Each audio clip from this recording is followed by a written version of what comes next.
وننزل من القرآن ما هو شفاء ورحمة للمؤمنين ولا يزيد الظالمين إلا خسارا. بسم الله الرحمن الرحيم. الحمد لله رب العالمين والعاقبة للمتقين والصلاة والسلام على أشرف المرسلين سيدنا محمد وعلى آله وصحبه أجمعين. السلام عليكم ورحمة الله وبركاته. Hürmetli qarindoshlar, Qur'on ve biz namlıq programımızın növbetki sanıda nefsini faklagan adam çokum muradı qıytıdı degan temin toxtalımız. Dünyada haqqandaq bir insandan ki murad maqsadi boludu. Bu murad maqsadi yetiş yolida az bolmagan tirishchiliklarni ko'rsatdi. Bu murad maqsadga yetishning yo'llari ustida nurg'un izlanishlarni qilgandan keyin bu yo'lninki qaysi usulda tezroq murad maqsadga yetadiganligi haqida har xil yo'llarni izlanib ko'rishga majbur bo'ladi. Mana Janobi Alloh Arsh A'la ustidan bu muradiga yetishninki eng yüksek bir kapolatni bizga bayon qilib bir surani nozil qilgan. Allah Teala sure ve şemsi ve duha degan surada nefsini paklagan adamninki muradiga maqsadligini 11 qasam bilan qasam qilib bayon qilib berdi. Allah emas odatki bir inson muradiga maqsadgan yo'lman ma mush yo'l bilan murad maqsadini yetalisa desa, albatta biz uni qabul qilgan bo'lardik. İnsanlar emas, bütün kainatın egisi bo'lgan Allah bizni şu murad maqsadga yetadiganning yo'lini nayt ixcham şekilde bayon qilib berish orqali bu ixcham bayon qilib berib bu Veşşemsi degan sura nozil qilgan. Qur'oni Karimda Veşşemsi sura eng uzun bir sura bilan eng bir uzun bir qasam bu sura deydi. Janob Alloh bu surada 11 yerda qasam qilib turib, bu maqsadga yetadigan eng oxirida 11 cho'ng maxluqotlar bilan o'zining maxluqotlaridan. Masalan, quyoshning nuri, oy, kecha kunduz, osmon, zemin, nefsi qatorliq maxluqotlar bilan qasam qilgandan keyin Janob Alloh nefsini paklagan odam cho'qim murodiga yetadi deydi. Ya'ni hammamizning bir murodiga yetish orzuyimiz bor. Dunyoda murodimga yetgan bo'lsam, nishonlarimga yetgan bo'lsam, oxirat, dunyo oxirat murodimga yetgan bo'lsam deb orzu qilamiz mu'min musulmonlar. Mana murodiga yetishniki Janob Alloh bu yo'lda bu surada eng ixcham bir yo'lni bayon qiladi, u bo'lsa nefsini paklash. Endi bu nefsini paklashninki nurg'unlagan meyvelerini ulamolar bayon qilgan. Nefsini paklaganda qanday meyvelarga erishkil bo'ladi? Biri yuqorida deyilgandek birinchi bo'lib dunyoda murodiga yetadi inson, nishonlarga, maqsadlarga yetadi. Ikkinchi oxiratda jannatga kirishga noil bo'ladi. To'g'ri, nefsini paklamagan ba'zi odamlar bu dunyoda qisman maqsadiga yetalgan bo'lsa-mu, oxiratda Alloh saqlasin do'zaxga kirib qolsa, yani insonning u murodi mukammal bo'lmaydi. Bu yer demoqchi bo'lgan maqsad dunyolik maqsadimi, oxiratlik maqsadimi, mukammal maqsadga yetishninki birdan bir kapolati nefsini paklash. Üçüncü mesela nefsini yangalaydigan bo'ladi. Nefsini pak tutgan odam doim nefs ustidan g'olib keladi, nefsini qulab qolmaydi. To'rtinchidan mesela iz yashayalaydi. Yusuf alayhissalom o'zining nefsini pak tutdi. Shu xalqiliq paytda maydonda o'zining nefsidan g'olib keldi. O'ylamagan hech qanday odamning ko'ngliga ketmagan bir demadan bir zindonlardan chiqib Misrning azizi bo'ldi. Yani bir haqiqatni jakarlashda malomat qilishning qilg'uvchilarning malomatidan qo'rqmaydigan bo'ladi. Qalbi ishonchiga to'ladi. To'g'ri yo'lda mustahkam turalaydigan bo'ladi. Yani nurg'unlagan meyveler bor. Ammo hammaylar arzu qilamiz, tamam bu nefsini paklashning nurg'unlagan meyveleri bor ekan. Endi bu nefsini paklashning usuli qanday bo'ladi? Nefsini paklashning usulini ulamolar o'sha nimaga o'xshatgan?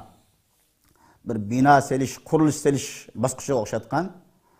Bir odam bir yerga qurilish solmoqchi bo'lsa, eng avval u yerning butun tigillardan tortib obdan qizib, ulun yaxshi mustahkam qilib bo'lgandan keyin ustiga bino soladi. Shunga o'xshash nefsini paklamoqchi bo'lgan odam avval nefsining butun nachar illatlarni chiqarib o'tish. Bütün varlık rezilliklerini tazlib etip, anadan keyin onun ustiga güzel hisletler bilen nefsini zinetleyen bizige vaktisi de bu nefsini paklaş mükemmel buludu. Ülemalar nefsini paklashninki bir qancha vasitani o'tirib qo'ygan. Yani nefsini paklashning yo'llari.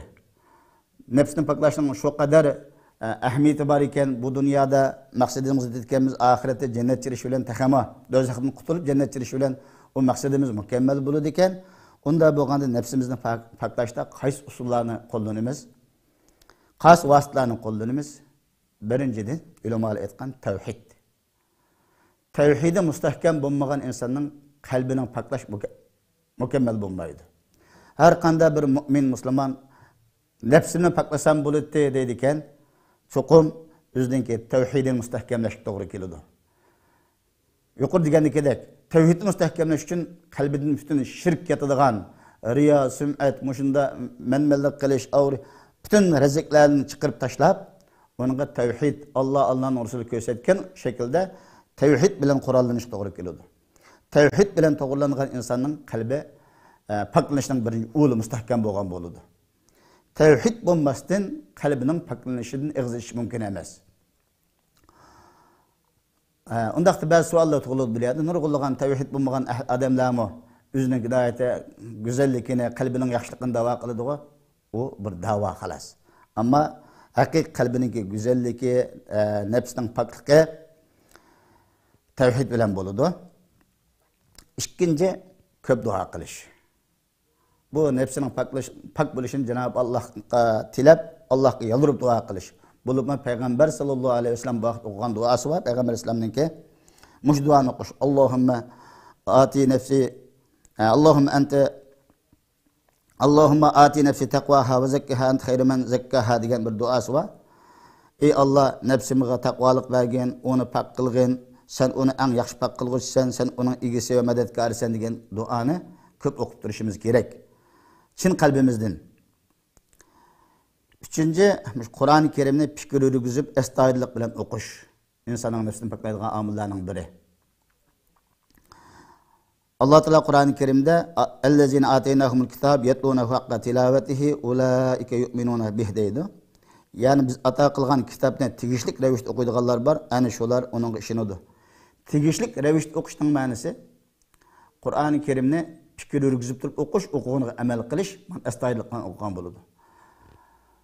Afsus, bugungi kunda nurg'ulgan qarindoshlarimiz Qur'on o'qishdan, Qur'onni fikr yurgizib, tarjimalarga murojaat qilishdan to'lim yiroq ekanligini ko'ryapmiz. Ama nefsim pak bo'lsa bo'ladi, maqsadimga yetsam bo'ladi deyilgan har qanday mayli o'quvchi bo'lsin, mayli rahbarlar bo'lsin, mayli shaxsiy va kollektiv murad maqsadlarimizga, g'oya nishonlarimizga yetish uchun nefsimiz paklanmay turib yo'q yetolmaymiz. Bu Alloh taolo 11 qasam bilan qasam qilib turib bu haqiqatni o'tirib qo'ydi. Endi nefsimizdan paklashninki yo'llari yuqori degandek, avval tavhidimizni mustahkam qilamiz, Allohga yolvorib duo qilamiz. Üçüncüden şu Kur'an-ı Kerimni fikir yurgizib turib o'qiymiz va uningga amal qilamiz. Qur'oni Kerimni ko'p o'qigan kishilarning qalbi cho'qim paklanadi. Ruhiyati, ma'naviyati yuksaladi. Shun Alloh taolaning bir oyat kerimda yatlu alayhim ayatihi ve yuzakkihim ve yuallimuhumul kitaba vel hikma deydi. Muhammed sallallahu aleyhi ve sellem ularga Qur'on oyatlarini o'qib beradi, ularni pak qiladi. Qur'oni Kerimning oyatlarini o'qib berish orqali ularning qalbidagi rezil, nachar illatlarni supurib tashlab, uning ustiga go'zal xislatlarni ta'lim berish orqali, Qur'on orqali ta'lim berib, ularni pak qiladi, ularga kitobni, hikmatni o'rgatadi deydi. Mana bu oyat kerimni ular aytgan. Qur'oni Kerimni haqiqiy ravishda tilovat qilib o'qish insonning qalbini paklaydigan, ma'naviyatini yuksaltiradigan, ruhiyatini yuksaltiradigan bir go'zal vasita. Dördüncüden Resulullah'ını ülgü qilish. Hamma ishlarimizda Resulullah'ni o'zimizga ulgu qilgan vaqtimizda tabiiy holda nafsimiz paklanadi. Afsus bugungi kunda Qur'on sunnatni qarab qo'yib turib, boshqa yo'l izlaydigan, boshqa tarafdan hal qilishni izlaydigan shunda bir sharoit yashayapmiz.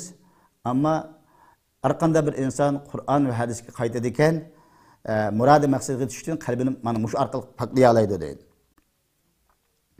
Allah Teala hem Kur'an-ı Kerim'de buyurgan laqad kana lakum fi Rasulillahi uswatun hasanatun limen kana yerjullaha vel yevmel ahir ve zekerallaha kesira deydi. Allah'ni ahiret gününü ümit kılgan ve Allah'ni köp yad etkenlerge Resulullah elbette yaxşı ülgüdür. Yani biz hem işlerimizde, dünya ve ahiret işlerimizde Resulullah sallallahu aleyhi ve sellem'le üzümüzü ülgü kılsak, çokum kalbimiz paklanıdı. Kalbimiz paklanğandan keyin biz közlegen nişan ve maksatlarımızga yetäleymiz. 5-den nefsidini hesap elip turuş deydi.